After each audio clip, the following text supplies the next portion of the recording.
Class 10 का trigonometry chapter लेके चल रहे हैं। ये टर्म और ये चैप्टर आप लोगों के लिए बिल्कुल नया है और इजी भी है, कोई ऐसा टफ नहीं है, बस आप इसके एक एक कंसेप्ट को अच्छे से समझते जाइए। तो आज हम ट्रिग्नोमेट्री चैप्टर 8 शुरू करने जा रहे हैं, जो कि मोस्ट इंपोर्टेंट चैप्टर है आपके एग्जामिनेशन के पॉइंट ऑफ व्यू से। अब ये जो ट्रिग्नोमेट्री है चैप्टर जो आपका है ट्रिग्नोमेट्रिक रेशियो है। ट्रिग्नोमेट्री जो खुद वर्ड है ट्रिग्नोमेट्रोन, वो दो वर्ड से मिलकर बना है। ये दो वर्ड कौन से है? ट्रायगोन और दूसरा है मेट्रॉन। ट्रायगोन का मतलब होता है ट्रायंगल और मेट्रॉन का मतलब होता है मेजर। तो ये एक्चुअल में आपको ट्रायंगल के मेजरमेंट को सिखाएगा। अब ये सब करने से पहले आपको इतना पता होना चाहिए कि एंगल क्या होता है। तो व्हाट इज एंगल? एंगल आप छोटी क्लासों से पढ़ते आ रहे हैं, 6-7 से पढ़ रहे हैं आप लोग। एंगल जो है ये two rays meet at a point और जो मेजरमेंट होता है वो आपका कहलाता है एंगल। तो ये एक एंगल है, ये ए, ये बी और ये सी। एंगल का जो मेजरमेंट होता है वो हमेशा इनिशियल पॉइंट से टर्मिनल पॉइंट की तरफ होता है। तो जैसे ए बी हम ये इस तरह से लेंगे, तो ये ए बी है, ए बी इसका इनिशियल पॉइंट और ए सी इसका टर्मिनल पॉइंट। तो इस तरह से मेजरमेंट होगा एंगल का।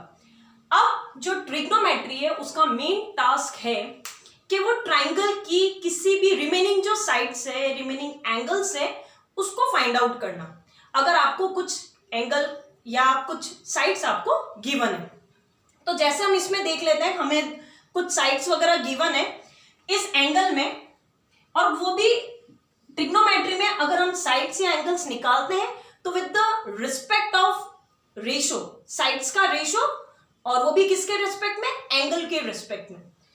तो यहां हमने क्या किया, ये ट्राइंगल बनाया और ये परपेंडिकुलर बनाया। ये पॉइंट ले लिया हमने MN। MN is perpendicular on AB। Is this clear? अभी हमने कुछ भी नहीं किया ऐसा। अब ये ट्राइंगल बन गया आपके पास ANM। ठीक है। अब ये जो एंगल है इसमें परपेंडिकुलर कौन सा है, बेस कौन सा है, हाइपोटेनस कौन सा है? क्या आपको मालूम है? देखो, हाइपोटेनस आप सबको पता है कि जो 90 डिग्री के सामने वाली साइड होती है वो हमेशा हाइपोटेनस, यानी जो लॉन्गेस्ट साइड है। तो ये 90 डिग्री, इसके सामने वाली साइड हाइपोटेनस। अब परपेंडिकुलर और बेस में बच्चे बहुत कंफ्यूज होते हैं। परपेंडिकुलर वो होता है जो एंगल के सामने वाली साइड होती है। तो ये मेरा एंगल और एंगल के सामने वाली साइड ये हो गया परपेंडिकुलर, और ये बच गया जो बेस। अब जो ट्रिग्नोमेट्रिक रेशियोज होते हैं वो एंगल का रेशो यानी साइड का ratio with respect of angle, मतलब हम एंगल के टर्म में करेंगे, ये डिपेंड करता है सिर्फ और सिर्फ एंगल पे। तो उसको हम किस तरह से करते हैं, क्या रेशियोज होते हैं वो हम देख लेते हैं। ये रेशियोज होते हैं साइन। अगर मैं इस एंगल को नाम दे दूं थीटा, तो आएगा आपका साइन थीटा। साइन थीटा का मतलब है ratio of the perpendicular and hypotenuse, that means P upon H। यहां आपका परपेंडिकुलर MN और हाइपोटेनियस आपका AM। कोसाइन या हम जिसको लिखते हैं cos थीटा, वो होगा आपका base upon hypotenuse. Next tangential theta या जिसको हम टेन थीटा लिखते हैं। Tan theta that means ratio किसका? रेशो हमारा हो जाएगा परपेंडिकुलर अपॉन बेस। और जो बाकी के 3 रेशोज होते हैं वो इनके रेसिप्रोकल्स होते हैं, इनके उल्टे। तो हम यहां देख लेते हैं। ये देखो आप, टेन थीटा का अपोजिट जो रिवर्स होगा reciprocal cot theta. Cot theta that means base and perpendicular का ratio. Then sec theta. Sec theta का मतलब है ratio of hypotenuse and base. And cosec theta,